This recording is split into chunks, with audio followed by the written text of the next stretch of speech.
Hey there, cats and kitties. I'm the Blues Man, Johnny Blues, and with this video, I'll be discussing my thoughts on episode 20 of the anime series Arslan Senki, or the Heroic Legend of Arslan. And, you know, I feel like very much at the middle point of this series, from the middle point onward, every single subsequent episode, you kind of have to embrace a certain level of suspension of disbelief with some of the things that are going on. Going back to the episode with Daryun fighting this monster creature thing, you know, the dark magic sorcery that Silver Mask has been utilizing, and his sorcerer pal, and all that kind of stuff. I didn't expect there to be magic and monsters and the sword and sorcery aspect, you know. I thought this was strictly going to be a historical epic kind of a series. And then the episode with you know, the war elephants, and you had Jeswant taking his horse up on top of one and all that kind of stuff. It just seems like certain things are getting a little bit more outlandish every step of the way, and in this episode it's no exception. Because basically you have, you know, because of Arslan's decrees of going against Lusitania and trying to call in as many forces as he can to go, you know, sort of to coincide with the bringing back Pars and reclaiming that throne, as well as freeing the slaves. You know, you have all of these different military leaders and generals, and even from other countries and such, coming together for the Parsian cause.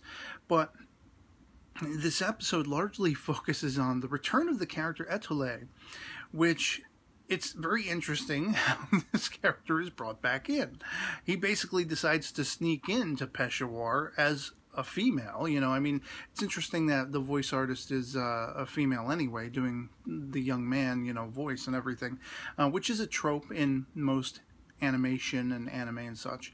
But to think that, you know, when confronted with Arslan and vice versa, Arslan has no idea who this person is, seemingly.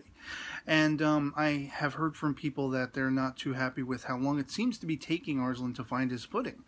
And this episode was a turning point episode because finally he's able to cast off any doubts he still has lingering, you know.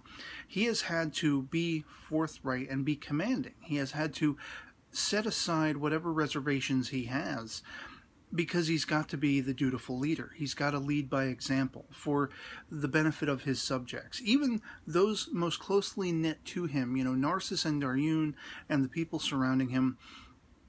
It's, you know, sort of the contention of Narcissus especially, but both Narcissus and Daryun, they know that he is capable of buckling under the weight of all of this stuff that he has to take into consideration and deal with.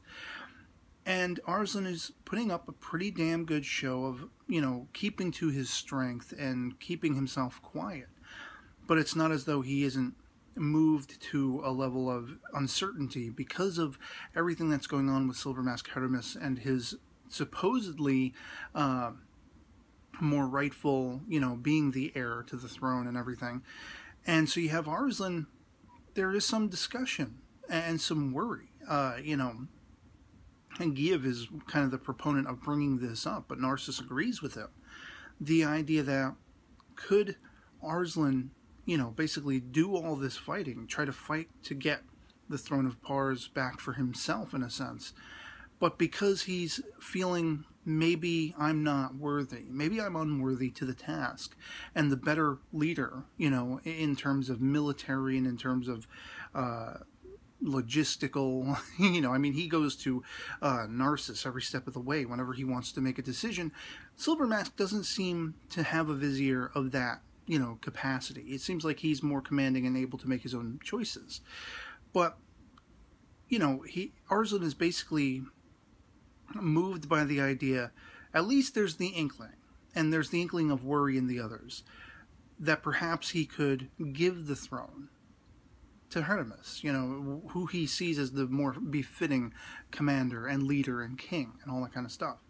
And Arslan, I guess he kind of needs to find his way and kind of needs to have the right words of encouragement to put forth the idea that it doesn't matter what your lineage is. The better man for the job is probably the one who's going to have the most peaceful resolution in what he's trying to do in his outcome, instead of selfishness like Hermes. You know, I want the throne for myself, you know, the revenge aspect of it and everything.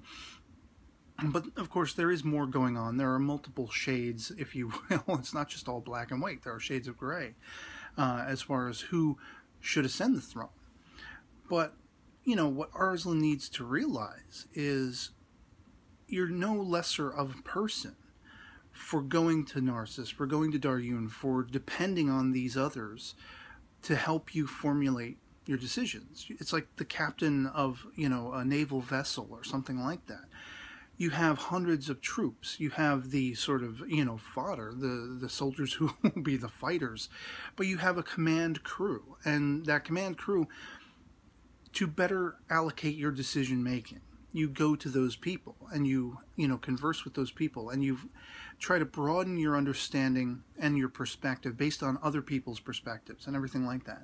So I feel like Arslan is maybe not faltering, but he's having these doubts like, you know, maybe I'm weak. Maybe I'm not the stronger of the two of us, he and Hermes, because Hermes doesn't seem to need to fall back on others. You know, he has his own resolve. He doesn't need to depend on others being involved in order to accomplish his goals. And you have this very interesting, you know, Etele immediately recognizes who Arslan is, not still knowing that it's Arslan, you know, the crown prince and everything, who's trying to rise to the Parsian throne and reclaim Pars and all that stuff, which I think is hilarious. I was kind of really hoping by the end of this episode, after all of their talking, that we would have that realization, like as Arslan's walking off, somebody would say, oh, there's the prince, you know. And I was kind of hoping that would happen, because Etele really kind of needs to know that, because I feel like, you know, they're trying to ramp up the drama, the tension of perhaps these two meeting on the battlefield, and that's where they're going to figure it out. But I think it would have been more compelling if you then had the Etele character, who we haven't even seen that much. But I think it would have been really poignant to have that character suddenly calling into question, as he almost does throughout the course of the discussion he and Arslan has. But to call that into question would be very compelling, to then see, you know, going into a battlefield, he's uncertain of his position. And, you know, I think that would be utmost compelling if they had done it that way. But the whole sort of course of this discussion is, through Etele's words and reassurances to Arslan, that your lineage doesn't matter. It's the honor and the nobility you hold within you, the peaceful outcome you so seek. Don't let yourself be killed in the midst of it all, because, of course, Etele thinks he's just one of the fodder, one of the soldiers who will be fighting in the battle, on the battlefield, you know. And I just think it, you know, again, the suspension of disbelief that Arslan, he's seen a lot. He's been very busy. He's had a lot to deal with. It's been many years since he saw this kid last. And in this particular guise, this kid is very effeminate looking and looks like a girl and all that kind of stuff. I mean, to the point where I was like, are we sure he's a boy? You know, the whole episode. I don't know. Jury's out, I guess. No, I think, you know, he's a boy, but he utilized whatever gifts, if you will, he had to get inside and pretend to be a chick, and he almost gets manhandled by a couple of soldiers and whatever like that. And that's how Arslan comes across him, her, and their discussion begins, and, you know, he's being overly girly at times. And I did have a brief level of suspicion, like, could Arslan know who this is, because he brings up the boy he once met, you know, Etele, as he knows the character. But I don't think there was any recognition on Arslan's part. And you have to kind of just, that's the suspension of disbelief, that Arslan could be faced with this person who, per his own words, you know, was the impetus and the inspiration for changing his whole outlook and broadening his whole horizon. And he can look at this face with longer hair and earrings and not realize that's the person who gave you that inspiration, gave you that push. So, I mean, apart from that suspension of disbelief, excellent episode. I thought I laughed a few times here and there, and, like, you know, just grinning by the absurdity of Etele then sneaking into Peshawar as a woman and all that kind of stuff, and getting away with it as long as he did. I mean, even to the point of Arslan helping sneak him back out again and all that kind of stuff. Unless Arslan did know. I don't know. I think it's rife for debate whether or not he recognized that delay for who that delay was, in spite of the disguise or not. Maybe that's why he was so adamant about helping sneak him back out again. But there's never anything explicitly hinting at or saying whether or not that's the case, so that's why I say it's ripe for debate. But in any case, enjoyable episode as far as I was concerned. I'd love to hear from you guys in the comments below what you thought of episode 20 of Arslan Senki, if you've seen it, and if you thought it was somewhat absurd like I did, and you are with me on that whole suspension of disbelief thing since like the middle point of the series onward. But I can't wait to see where we're going from here, because it seems like, at least for the PV of the next episode, maybe Guive is going to be taking his leave. You know, I don't know. But it'll be interesting to see, and of course, as we angle toward the taking back of Pars, I can't wait to see how it all plays out. So yeah, otherwise that'll be pretty much it for me on this. Hope this video finds you well, and I'll catch you all later. Peace.